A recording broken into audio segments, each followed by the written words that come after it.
Good afternoon, this is Jeff with Sewer Tech Northwest. Today we're at property address 4617 Southwest Pamona Street here in Portland. We're located at the front of the home. We are just to the right of the doorway, maybe about like 3 feet.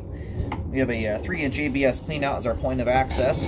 We're going to insert the camera and check the overall condition and serviceability of the sanitary sewer line. We do have water currently running,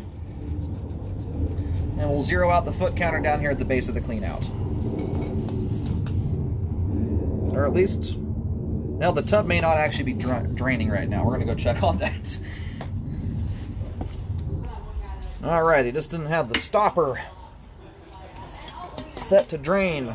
Anyhow, we're going to zero out here at the base of the cleanout. We do have water running, and if I haven't said it already, we're checking the overall condition and serviceability of the sanitary sewer line. Line transitions to 4-inch diameter ABS there. And then now we're into concrete pipe that also appears to be 4-inch diameter. That joint right there is allowing dirt to come through it. I can see dirt staining coming through. It's not. We'll come back to these joints as we reel out and the line's drained. But that joint there is technically compromised and open to the ground, at least to a certain extent. We have dirt coming through the joint. As it sits right now, the dirt is not affecting functionality. This one also, too, has that coming through the pipe joints. Another one here.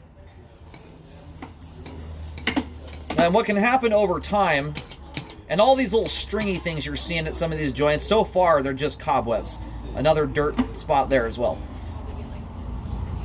But over time, if a joint is allowing enough dirt and groundwater to flow through it, it can lead to hydro erosion, more dirt there, and it can cause the line to settle over time, which will also cause the joints to split open even that much more.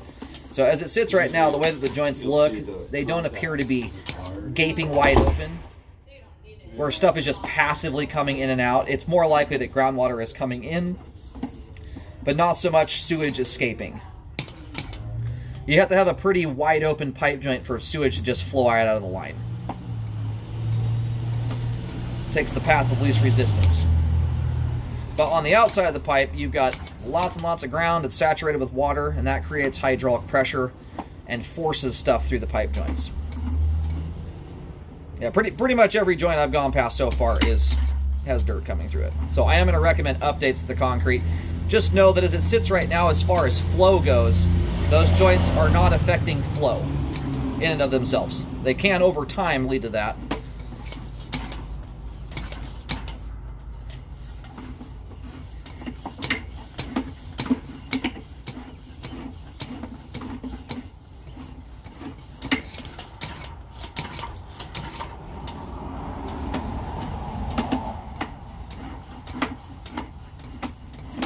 I am absolutely amazed there is not a humongous belly in this line. Usually houses that sit below street level like this, even if it's not by a lot, probably 80% of them will have fairly significant standing water in them. Now, whoever did the install back in the olden days actually did a very nice job doing it. I don't know if there's anywhere in the line where we have any real standing water. So we're going to try and go locate this real quick while the line drains out. Alright, we're going to start pulling back here. The line's drained off. I'll do some locating as we get back about, roughly 20 feet back from the main so we're close to the street edge. It's kind of a busy road. I don't want to go walking around out there. But I'll at least try and get some locates done. The way that I would be looking into doing this repair, because of how nicely the line is sloped, would be to do a liner on it, which is trenchless, other than having to put a 4-inch clean out in. Which means you're going to be digging about 1.5 feet deep right out by this current clean out, right where the line changes to 4-inch. You just have to put a clean out there. It's a pretty simple thing to do.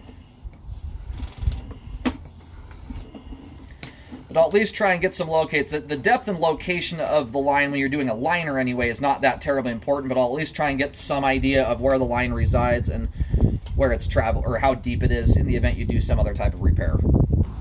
Alright, I just put a paint marking here. The line angles over, and we're right next to the water meter where I just located there, literally just barely to the side of it. About 6 feet deep. The line kind of veers over towards the driveway. If it goes under it, it goes under just maybe the last couple feet of it, right before you get to the street edge. But I think the line's moving in a straight shot there, and I don't believe it's going to travel under concrete until you get to the roadway. So another thing to keep in mind, when you can see how the concrete pipe, the flow line is a little bit rougher versus the top that is smooth. You don't need to lose sleep over it, but you want to make sure you're not putting things like paper towels, tampons, flushable wipes down lines like this, these older ones. Those items tend to snag up in rougher pipe. And this is not extremely rough, but it's got some roughness to it. So just try and, if you're going to put stuff down your line, try and fold your toilet paper. Don't ball it up. Balling toilet paper up travels just about as well as a paper towel does, which is not that great. And they take a while to break down. Those are all things you can do to help keep debris buildup to a minimum. And then there's very little buildup in this line at all. It's, as far as flow goes, the line still has nice functionality in that regard. So right here is where you would install that clean out, right at the transition joint. This is only, maybe 16, 18 inches deep here, very shallow under just grass and dirt.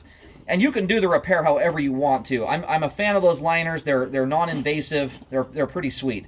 And they have no pipe joints. And when you have lots of bushes and trees out here, which this line goes past a whole bunch, there's no pipe. You don't have as many weak points for roots to penetrate through, which amazingly has not happened. Concrete is highly susceptible to that. But anyhow, as far as flow goes, the line still has adequate flow to the main. There is not a drop of standing water in the whole line, which is fantastic. The line, however, at least the concrete portion, is not functioning properly in regards to being a completely watertight sewer pipe any longer. It is allowing stuff to come in here and there. It's mostly, if you were to scope this during the really rainy months, that's when you'd actually start seeing that stuff seep through. You'll get water dripping through and things like that. During the summer months, you're probably not getting much migrating through those joints. So anyhow, I would recommend from about 2 feet into the line out to the end of homeowner responsibility, which is going to be right around 46, maybe as much as 50 feet out. It's roughly a 45 to 50 foot section of pipe there you'd have to do an update on. As far as flow goes, once again, we do have adequate flow to the main. We do not have a watertight sewer line in the concrete portion of the line, which is why I'm recommending the updates. If you decide to do repairs, make sure a rescope is done to check the work. And if you're going to try and push it down the road a little ways, I would rescope the line every couple years to keep an eye on it.